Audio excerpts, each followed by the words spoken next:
This is part one of the epic saga of the search for the perfect dinghy for the trawler Sunshine Girl.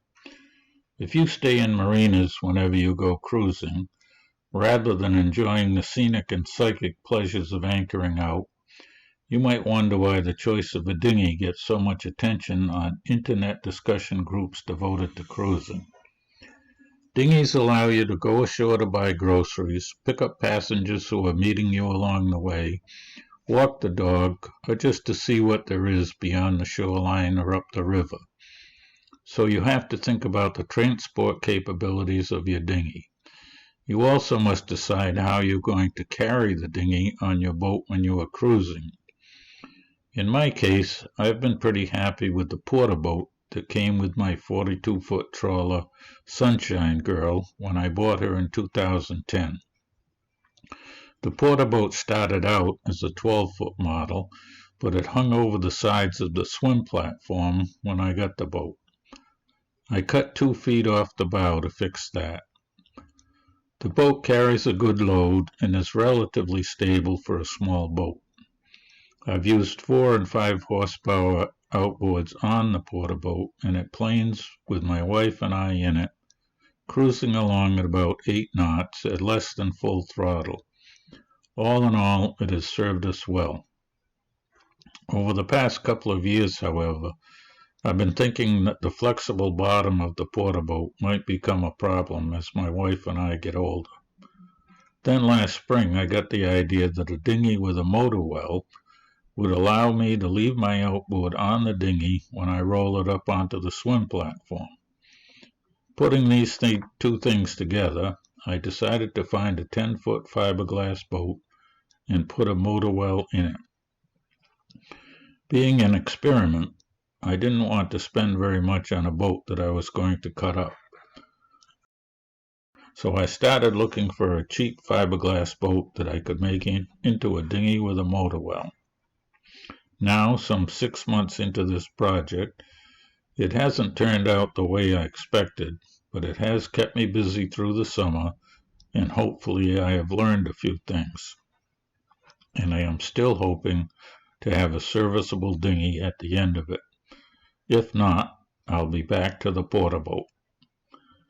I've cut the grand saga of the Sunshine Girl dinghy into bite-sized pieces to avoid viewer fatigue. I hope you find some useful information in my trials and tribulations. So this is my next project. It's a 12-foot fiberglass boat that I just picked up in New Hampshire. I drove up from Rhode Island with my equally new to me trailer that I bought in Connecticut a few days ago. Replaced the wheel bearings, and it's a great trailer. So I bought that for $250. I bought the boat for $100, and my plan is to turn this boat into a dinghy with a motor well. That's the motor well. I'm starting to make the measurements to cut the motor well in it, figure out how to box in the motor well, and then I'm going to have to cut a couple of feet out of the center of it, pick 2 points where the sides are equidistant apart so that I can cut a piece out and just put the 2 ends together, and I'll continue on. So now I'm getting serious, and I've started to cut the 2-foot section out of the 12-foot dinghy. I've been using a 4.5-inch abrasive wheel on my 4.5-inch grinder. I cut from the inside of the boat, and that left a little section uncut on the center keel, kind of V-bottom. And so now I'll cut through that, and I should have 2 halves of the boat. Then I'll have to cut another section out 2 feet further forward, and then I'll put the 2 halves together.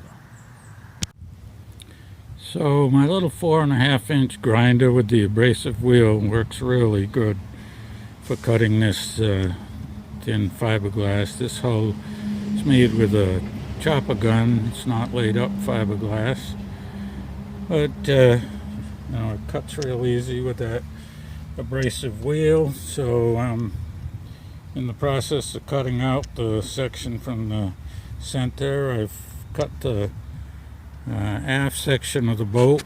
I'm cutting it where the two halves, because the boat varies in width from the back to the middle and then narrows up again towards the bow. So I wanted to cut out a piece that when I put the two halves together, the dimension, the width would be about the same.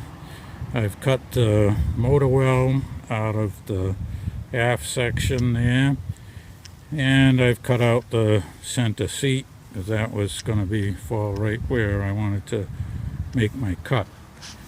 So that's what I've got.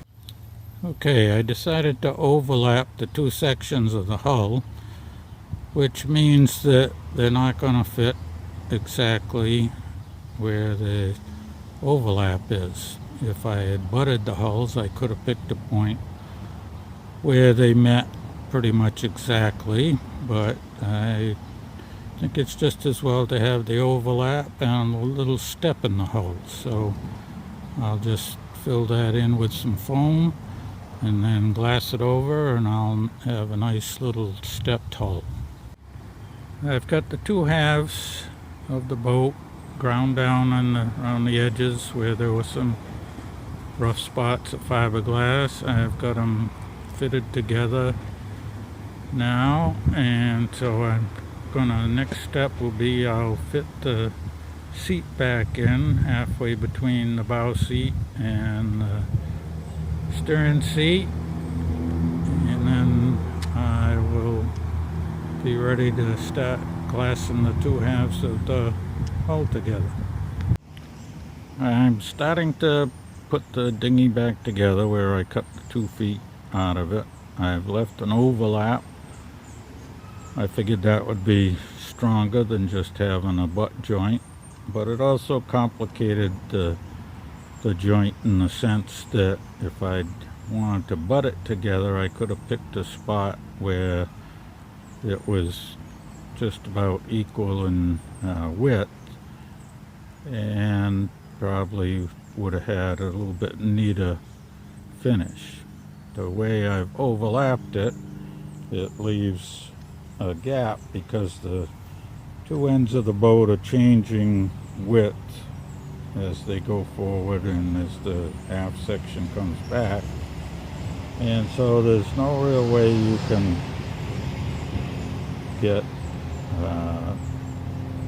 put it together with an overlap and not have some kind of a gap.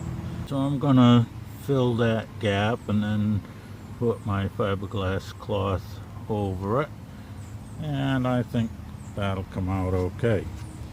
So I've started to epoxy the two ends together. I made up an epoxy paste, and I use this G-Flex toughened epoxy, West System product that's supposed to be good for flexibility and making strong joints. And I thickened it up with this 406 colloidal silica, also from West System, till I got a nice thick paste so it wouldn't run out when I put it in. So then I forced it in. I lifted up the two pieces, made a little gap big enough to force it in places. So I've got a few places where I've got the toughened epoxy in between the two sections of the hull. I'll let that sit for today till that sets up and cures. So where there were gaps left, I shot some of the Loctite foam in the can in there, and next on that part of it I will use some Bondo to kind of smooth out where the transition is, and then I'm going to put some fiberglass woven roving over that. It's turned out that cutting the hull in half and fitting it back together has been a bigger job than putting the motor well in. At least I think it has. Haven't got to that yet. And it would have been nice if I could have found a 10-foot boat instead of a 12-foot boat, but I didn't. So that's the story there. Cut it in half, took a section out, and I'm glassing it back together. This boat had a hole where the bow eye should be, so I want to make it a little more rugged so that I can tow this dinghy if I want. So I'm gonna fill that in. I'm gonna put a backer piece in here, fill it with some Bondo, glass over it with fiberglass, and make it quite a bit stronger. And then I'm gonna put this handle in, nice rugged stainless steel handle that I'll be able to lift the bow when I pull up to a beach or something, and I'll through bolt the pad eye on the other side to tow from, so that should improve that quite a bit. I've just realized that I'm going to have to fill in this keel here because it's hollow all the way back to where I cut the boat off. Wasn't a problem when the boat was in its original configuration because the water could just run right all the way to the back. Now I'm gonna have that keel blocked off where I'm gonna have the new transom, and there won't be any way to get to it to bail the water out that goes down in there unless I put a little access plate or something. But I think the better idea is I'll fill that with foam, and then I probably will fill in this whole thing. I'll put a piece of fiberglass over that and make it easier to step up there without stepping in that keel, and it'll keep the water out. I used my Dremel tool and this little flapper wheel to sand down into that groove there. Pretty hard place to get to, but that worked pretty well. But I've pretty much worn this flapper wheel out, so now I'm going to try this little drum sander on my Dremel tool and see how that works. That concludes part 1 of my attempt to make the perfect dinghy for the trawler Sunshine Girl. Stay tuned for part 2 when I will continue to put this boat back together and get it in the water.